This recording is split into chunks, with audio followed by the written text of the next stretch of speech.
And the first thing is, can you just tell us why people should care about the Constitution? Well, the Constitution is the bulwark and foundation of our country. It's what every government is based on.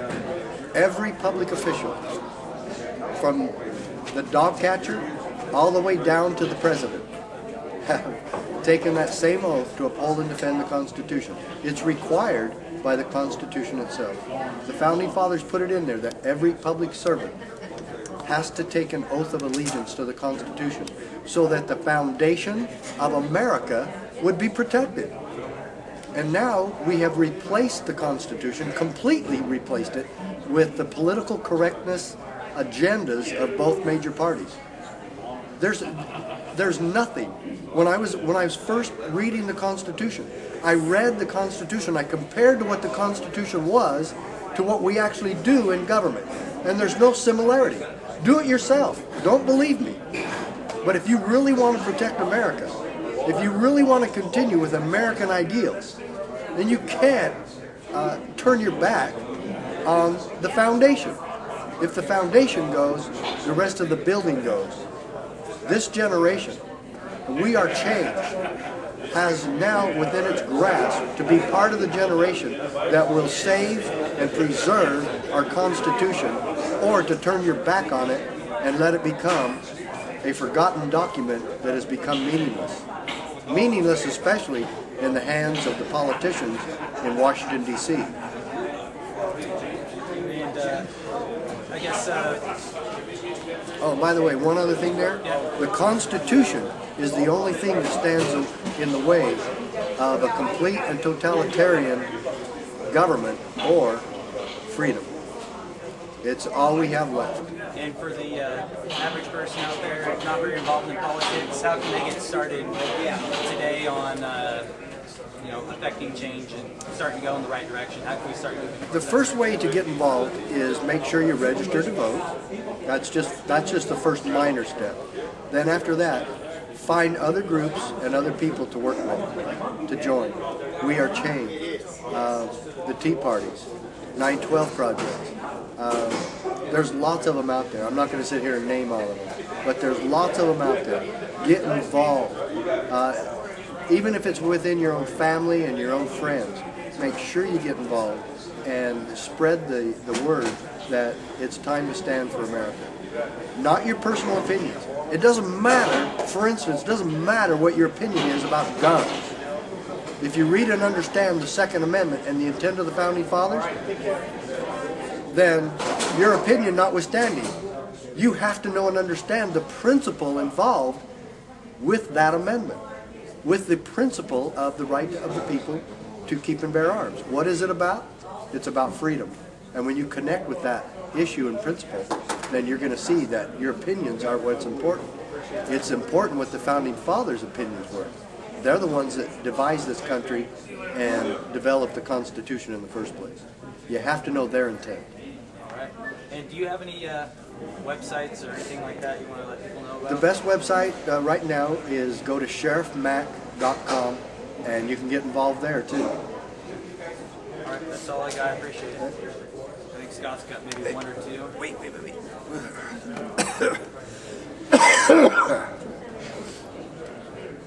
You made it through your talk pretty good today. Yeah, that was a miracle, wasn't it? It really was. Yeah. It really was. Because that's the longest one I've given in like 3 or 4 months. Yeah, it worked. Okay. So, as a guardian of the Republic, how can a guardian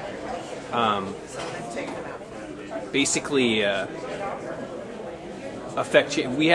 There's all kinds of legislation right now that, like, I'm sure you're familiar with the Belligerent Enemies Act that McCain and Lieberman put into place, and there's some frightening legislation, and the 10th Amendment is the way, and you really are lighting a fire and bringing light to the solution to this administration, and I just wanted to say thank you for that. But how can we get our I guess our sheriffs and stuff. Maybe our sheriff. I don't know if our sheriff is on board with this.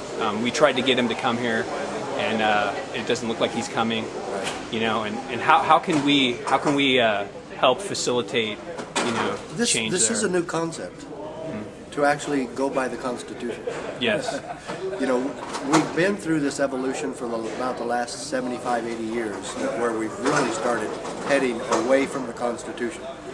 FDR's New Deal was complete socialism. And isn't it really odd, if not scary, that what brought us to the point of socialism during the Great Depression was the Great Depression itself? People were hungry. And the solution then, when you're desperate, is to put your hand out to government. Right. If you ever ask government to take care of you, you should be scared to death, because they will. And you never want government taking care of you. We saw how government took care of people at Waco. We saw how government took care of people at Ruby Ridge and the murders that happened at both places.